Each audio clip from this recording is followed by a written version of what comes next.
ಇಡ್ಲಿಯನ್ನ ಬಳಕೆ ಮಾಡುವಂತಹ ರೀತಿ ಉತ್ಪಾದನೆ ಮಾಡುವಂತಹ ರೀತಿ ಬಗ್ಗೆ ಇತ್ತೀಚೆಗಷ್ಟೇ ಆರೋಗ್ಯ ಸುರಕ್ಷತಾ ಇಲಾಖೆಯವರು ರೇಡ್ ಮಾಡಿದ್ರು. ಅದಾದ ಬಳಿಕ ನಾವು ನೋಡಿದ್ದು ಗ್ರೀನ್ ಪೀಸ್ ಅಂದ್ರೆ ಕರಿದ ಹಸಿರು ಬಟಾಣಿ ವಿಚಾರ. ಈಗ ಹೋಳಿಗೆಯ ನಂತರ ಟೊಮೆಟೊ ಸಾಸ್ಗಳ ವಿಚಾರದಲ್ಲೂ ರೇಡ್ ಮಾಡುವಂತಹ ಕೆಲಸವನ್ನ ಆಹಾರ ಸುರಕ್ಷತಾ ಅಧಿಕಾರಿಗಳು ಮಾಡಿದ್ದಾರೆ. ಹಾಗಾದ್ರೆ ಟೊಮೆಟೊ ಸಾಸ್ ಡೇಂಜರಾ, ತಿನ್ನಲೇಬಾರ್ದಾ? ಟೊಮೆಟೊ ಸಾಸ್ನಲ್ಲಿ ಕಲರ್ ವಿಚಾರದಲ್ಲಿ ಅಡಲ್ಟ್ರೇಷನ್ ಅಥವಾ ಯಾವ ರೀತಿ ಅಡಲ್ಟ್ರೇಷನ್, ಕಲಬೆರಕೆ ಹಾಕುವಂತಹ ಪ್ರಯತ್ನ, ಎಲ್ಲದರ ಡೀಟೇಲ್ಸ್ ನೋಡ್ತಾ ಹೋಗೋಣ. ನೀವು ತಿನ್ನುವಂತಹ ಟೊಮೆಟೊ ಸಾಸ್ ಅಸುರಕ್ಷಿತ.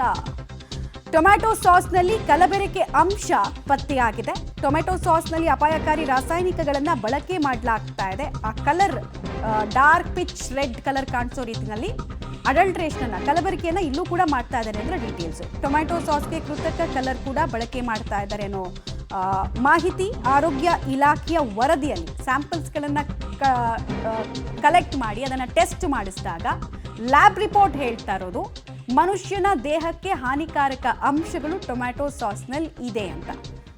ಒಂದಾದ ನಂತರ ಒಂದು ನಾವು ದಿನನಿತ್ಯ ಬಳಕೆ ಮಾಡುವಂತಹ ಆಹಾರ ಪದಾರ್ಥಗಳಲ್ಲಿ ಫುಡ್ ಅಡಲ್ಟ್ರೇಷನ್ ಅಂದರೆ ಕಲಬೆರಕೆ ಆಗುವಂತಹ ಪ್ರಕರಣಗಳನ್ನು ನಾವು ನೋಡ್ತಾನೆ ಇದ್ದೀವಿ. ಈಗ ಟೊಮೆಟೊ ಸಾಸ್ ಸರದಿ. ಬಹುತೇಕ ಇಟಾಲಿಯನ್ ಫುಡ್ಗಳಿಗೆ ನಾವು ಟೊಮೆಟೊ ಸಾಸನ್ನು ಹೆಚ್ಚು ತಗೊಳ್ತೀವಿ. ಚೈನೀಸ್ ಆರ್ಡರ್ ಮಾಡಿದಾಗ ನೂಡಲ್ಸ್ ಜೊತೆಗೆ ಟೊಮೆಟೊ ಸಾಸನ್ನು ತಗೊಳ್ತೀವಿ. ಸೊ ಈ ಸಾಸೇ ಮುಂದೆ ನಮ್ಮ ಆರೋಗ್ಯವನ್ನು ನಿಲ್ಲಿಸಿ ಬಿಡಬಹುದು ಅನ್ನೋ ರೀತಿಯಲ್ಲಿ ಹೇಳ್ತಾ ಇದ್ದಾರೆ.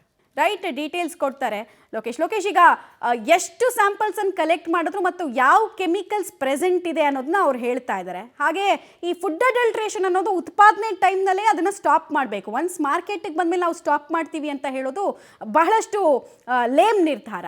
ಈಗ ಸದ್ಯಕ್ಕೆ ಏನೇನು ಮಾಹಿತಿಗಳು ಈ ಟೊಮೆಟೊ ಸಾಸ್ಗೆ ಸಂಬಂಧಪಟ್ಟಂತೆ ಸಿಗ್ತಾ ಇದೆ ಅಂತ? ಮಮತಾ, ತಾವು ಹೇಳಿದ್ದು ಖಂಡಿತ ನಿಜ. ಉತ್ಪಾದನೆ ಸಮಯದಲ್ಲಿ ಇದಕ್ಕೆಲ್ಲ ಕೂಡ ಕಡಿವಾಣ ಹಾಕಬೇಕಾಗುತ್ತೆ. ಆದರೆ ಮಾರ್ಕೆಟ್ಗೆ ಬಂದ ಮೇಲೆ ಅದನ್ನು ತಂದು ಟೆಸ್ಟ್ ಮಾಡಿ ಇದರಲ್ಲಿ ಕಲಬೆರಕೆ ಆಗಿದೆ ಅಂತೇಳಿ ಪ್ರಚಾರ ಪಡಿಸಿ ಅದನ್ನು ತಡೆಗಟ್ತೀವಿ ಅಂತ ಹೇಳಿ ಆಹಾರ ಸುರಕ್ಷತಾ ಇಲಾಖೆ ಅಧಿಕಾರಿಗಳು ಮುಂದಾಗ್ತಾ ಇರುವಂಥದ್ದು.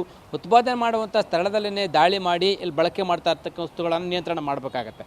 ಆದರೆ ಈಗ ಫೆಬ್ರವರಿ ತಿಂಗಳಲ್ಲಿ ಫುಡ್ ಸೇಫ್ಟಿ ಡಿಪಾರ್ಟ್ಮೆಂಟ್ ಅವರು ಟೆಸ್ಟ್ ಮಾಡಿದಂಥ ಪದಾರ್ಥಗಳಲ್ಲಿ ಈಗ ಕಲಬೆರಕೆ ಆಗಿದೆ, ಕಲರ್ ಬಳಕೆ ಮಾಡ್ತಾ ಇದ್ದಾರೆ ಅನ್ನುವಂಥದ್ದಲ್ಲಿ ಪತ್ತೆ ಆಗಿರುವಂಥದ್ದು. ಅದರಲ್ಲಿ ಮೊದಲನೇದಾಗಿ ಈ ಟೊಮೆಟೊ ಸಾಸ್ನಲ್ಲಿ ಸೋಡಿಯಂ ಬೆಂಜೋಮೇಟ್ ಇರುವಂಥದ್ದು ಪತ್ತೆ ಆಗಿದೆ. ಉಪ್ಪಿನ ಪ್ರಮಾಣ ಜಾಸ್ತಿ ಇದ್ದು ಮಕ್ಕಳಿಗೆ ಜಾಸ್ತಿ ಎಫೆಕ್ಟ್ ಆಗುವಂಥದ್ದು, ನಿಶಕ್ತಿ ಆಗುವಂಥದ್ದು, ಜೊತೆಗೆ ದೇಹದ ಮೇಲೆ ಪರಿಣಾಮ ಬೀರುವಂಥದ್ದು ಹೆಚ್ಚಾಗಿರುತ್ತೆ ಈ ಟೊಮೆಟೊ ಸಾಸ್ನಲ್ಲಿ. ಕಲರ್ ಬ್ರೈಟ್ ಬರಲಿಕ್ಕೆ ಮತ್ತು ರೆಡ್ ಆಗಲಿಕ್ಕೆ ಅದನ್ನು ಕಲರ್ ಬಳಕೆ ಮಾಡ್ತಾರೆ. ಅದರಲ್ಲಿ ಸೋಡಿಯಂ ಬೆಂಜೋಮೇಟ್ ಇರೋದ್ರಿಂದಾಗಿ ಇದು ಕ್ಯಾನ್ಸರ್ಗೂ ಕೂಡ ಕಾರಣ ಆಗ್ಬೋದು ಎನ್ನುವಂಥ ವರದಿಯನ್ನು ಈಗ ಆಹಾರ ಸುರಕ್ಷತಾ ಇಲಾಖೆ ಅಧಿಕಾರಿಗಳು ತಪಾಸಣೆಯಲ್ಲಿ ಪತ್ತೆ ಆಗಿರುವಂಥದ್ದು. ರಾಜ್ಯಾದ್ಯಂತ ಸುಮಾರು ಒಂದು 250 ಕಡೆಗಳಲ್ಲಿ ದಾಳಿ ಮಾಡಿದ ಸಂದರ್ಭದಲ್ಲಿ ಸುಮಾರು 45 ಕಡೆ ಅನ್ಸೇಫ್ ಎನ್ನುವಂಥ ರಿಪೋರ್ಟು ಬಂದಿದೆ. ಹಾಗಾಗಿ ಟೊಮೆಟೊ ಸಾಸನ್ನು ಕೂಡ ಈಗ ಕಲರ್ ಜಾಸ್ತಿ ಬಳಕೆ ಮಾಡೋದ್ರಿಂದಾಗಿ ಅದು ಆರೋಗ್ಯಕ್ಕೆ ಹಾನಿಕಾರಕ ಎನ್ನುವಂಥ ರಿಪೋರ್ಟನ್ನು ಕೂಡ ಈಗ ಬಂದಿದೆ. ಆ ಹಿನ್ನೆಲೆಯಲ್ಲಿ ಯಾರು ಇದನ್ನು ಕಲರ್ ಬಳಕೆ ಮಾಡ್ತಾರೆ ಅಂಥವ್ರಿಗೆ ನೋಟಿಸನ್ನು ಕೊಟ್ಟು ಅದನ್ನು ಸರಿಪಡಿಸ್ಕೊಳ್ಳೋದಕ್ಕೆ ಮುಂದಾಗುವಂಥ ಕೆಲಸವನ್ನು ಕೂಡ ಈಗ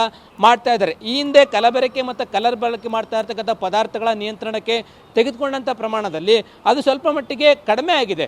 ಜನರಲ್ಲಿ ತಿಳುವಳಿಕೆ ಬಂದು ಅದನ್ನು ಬಳಕೆ ಮಾಡೋದಾಗಲಿ ಉತ್ಪಾದನೆಯಲ್ಲೂ ಕೂಡ ಅದನ್ನು ಕಲರ್ ಹಾಕೋದಾಗಲಿ ಅದು ಪ್ರಮಾಣದಲ್ಲಿ ಕಡಿಮೆ ಆಗಿದೆ. ಅದೇ ಮಾದರಿಯಲ್ಲೂ ಕೂಡ ಈಗ ಕಲರ್ ಬಳಕೆ ಮಾಡೋದನ್ನು ಕಡಿಮೆ ಮಾಡಬೇಕು ಅನ್ನುವಂಥ ನಿಟ್ಟಿನಲ್ಲಿ ರಾಜ್ಯಾದ್ಯಂತ ಈಗ ದಾಳಿಗಳನ್ನು ಮಾಡ್ತಾ ಇರುವಂಥದ್ದು ಪತ್ತೆ ಆಗಿರುವಂಥದ್ದು. ಮಮತಾ.